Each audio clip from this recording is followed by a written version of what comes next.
Hi, this is Dave Michaels from Talking Points. I've just returned from the Avaya Analyst event in San Diego, California, and I thought I would post a video about my thoughts from that event. So before I talk about Avaya, we need to talk about Avaya. People love to hate Avaya. I've written about Avaya regularly throughout the years. Certainly during their most recent Chapter 11, the reactions were strong. And a lot of people just love to hate Avaya. And there's actually some good reason to hate Avaya, right? The company is a legacy company. It's been around for a long time, so it's easy to pick on. It's been mismanaged for years. It's been through Chapter 11 twice. You can say that there's been a history of lack of innovation there. And there's a large number of customers that have defected from the company to other companies. To other providers, and a large number of employees have defected from Avaya to competitors. So lots of reasons to pick on Avaya. But the important thing to understand is that despite all that, and despite all these customers that have left, Avaya probably has the largest installed base in enterprise communications. And Avaya keeps on evolving, particularly recently. The past year and a half has been a significant amount of transformation for Avaya. I would say, we use the word transformation a lot in enterprise communications, but if you're going to use it with Avaya, I think we have to use it in all caps. And, the leadership changed, the CEO changed about a year and a half ago, and there's been a follow-on effect with pretty much all the executives changing. In fact, I believe every senior executive at Avaya, with the exception of one, has been there less than 2 years. And it's a very different and new company. And they're going through, and they continue to go through a lot of changes. They changed just recently at Enterprise Connect when they announced that Zoom partnership. That surprised a lot of people. And that's part of their transformation. And we're going to hear more stuff like that. Their next big event is the user group in Denver, and I believe and I expect that Avaya will be a very different company then. It's just the way things are happening right now at Avaya. They're moving very quickly and they're making lots of changes. Transformation with a capital T. Now, you have to understand that Avaya is indeed the very definition of a legacy company, right?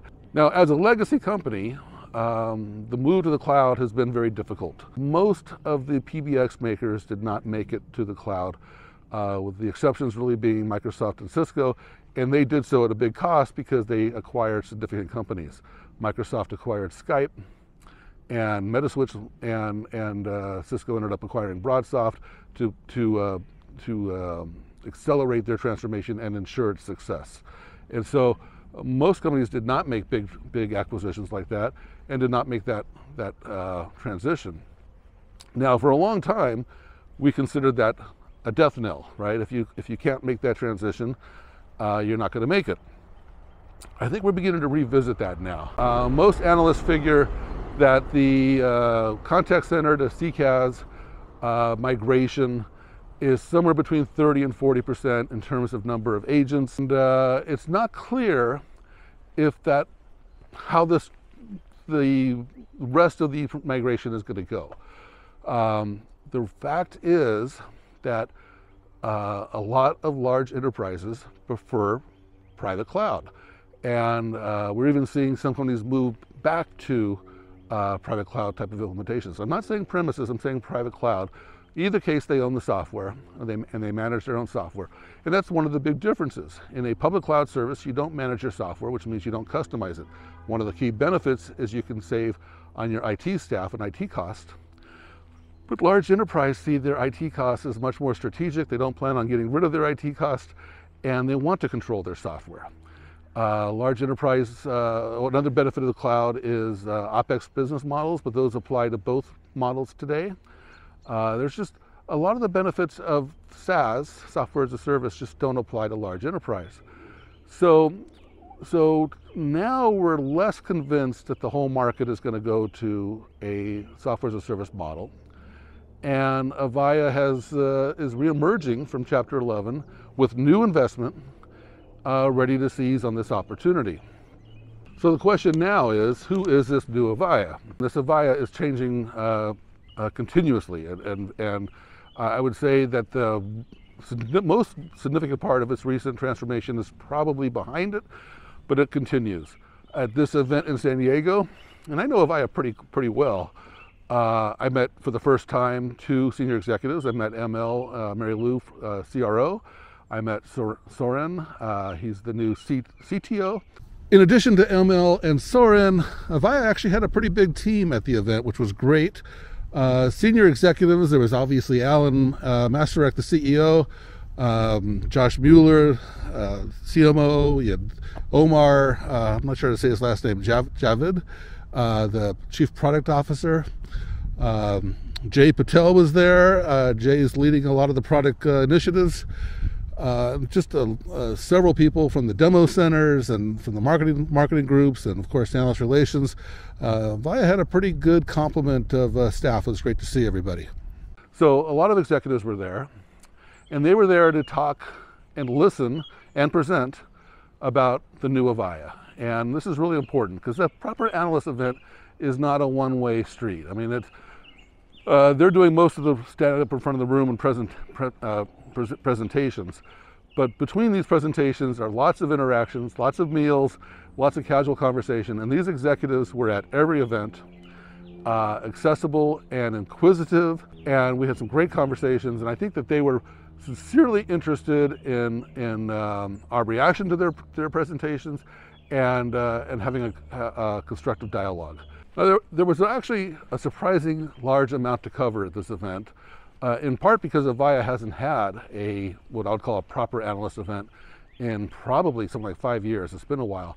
Now, they've had smaller events. They've had webinars, and they've had analyst tracks at other events, but this was a multi-day analyst event that was more common that we, a lot of the industry does this, and so it's been a while. So they had a lot of catching up to do.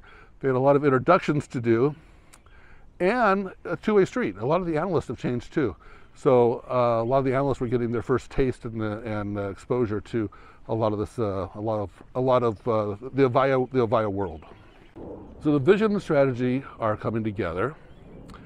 Product innovation will follow, but that's the way it's supposed to be. I think that's probably been one of Avaya's challenges in the past, is sometimes product innovation got ahead of the vision and strategy. So vision and strategy are coming together, and it's pretty clear and almost obvious. Global enterprise CX, customer experience. And the way they're going to do that is largely through a hybrid strategy. So now we've got to talk about hybrid. I'm not a fan of the word hybrid. To most people, it's supposed to be the best of both worlds. To me, it always seems to be the worst of both worlds. And there's lots of examples of it, but we don't need to go through the examples. But their strategy is hybrid, and this is a strategy that quite honestly has failed for a lot of companies. I don't think it's going to fail for Avaya, and let me explain that. See, back when a lot of the UC companies were trying to figure out UCaaS, a lot of them were trying to leverage their installed base and develop a hybrid strategy. But it just didn't make a lot of sense. You had your equipment on site that was being improved somehow by the cloud, and what the cloud did and what the equipment on site did really wasn't very clear, and the benefits weren't really clear, and the pure cloud solutions tended to win out for smaller businesses, and that was kind of the end of the story, and hybrid just never went anywhere. But as I just mentioned, a large number of these enterprises do want to keep their equipment and private licenses in their data centers, but they also have a compelling need to explore and understand AI. And AI is inherently a cloud-delivered service. And so we have a very clear opportunity here where companies can leverage and extend the software that they own and maintain and operate and use as their competitive advantage in their workflows, and complement it with cloud-delivered services, specifically AI, but also some digital channels and some other enhancements as well. So that's the strategy. So let's go through that again. Global. Avaya is definitely a global company. A lot of CCaaS providers are not. And so Avaya can service a global customer base with both private licenses, private cloud, and their cloud delivered services. Enterprise, their sweet spot is large enterprise. And as I mentioned, they still have a huge customer base. And that's in part because, you could take one Avaya customer and equate it in terms of seats to 100 different customers combined at another provider. And so they've got large customers. And so large enterprise, global contact center focus. So the way they're going to do that is their secret strategy is AXP, Avaya Experience Platform. Now, for some reason, the entire enterprise communications industry can't spell, because last I checked, the word experience started with an E, but we've all are, using X as the shorthand version of experience. And so CX is the term, and in the case of AXP, it's Avaya Experience Platform, AXP. So AXP is kind of an abstraction layer, right? It's an abstraction layer that allows Avaya to abstract all the different products that they have and integrate everything through AXP. That allows them to create a new product, a new technology for AXP, and it works with the entire Avaya customer base. It also allows partners to integrate with AXP and have access to the entire Avaya enterprise customer base. And so AXP is an abstraction layer. It's part of the new magic and part of the new secret sauce of what Avaya is building out on the cloud, and it's critical to their success. It's been evolving over the years. We've had different names for it in the past. We've had the same name for it to mean different things. But AXP today is a universal Avaya abstraction layer, and it's working. It's got more to come, but it's already working. For example, they had partners there. They had both Cognigy and Affinity there, and they specifically said that they could write to AXP once and have a native, seamless integration to all the Avaya enterprise solutions. And that's pretty compelling. And so, so by Avaya's focus there with AXP, they're also saying what they're not going to do. And so that's where they're turning to partners. So for example, Unified Communications is not in that narrow focus of enterprise CX. So that explains, for example, their partnership with RingCentral, which was established, I think, 2018. It also explains their partnership with Zoom, which was established at Enterprise Connect. And that allows them to partner with best-in-breed providers for unified communications as a service that works within their infrastructure. I think you're going to see more partnerships like that coming, and some of them can happen pretty quickly, and some of them are very familiar names if I understood all the smoke signals correctly.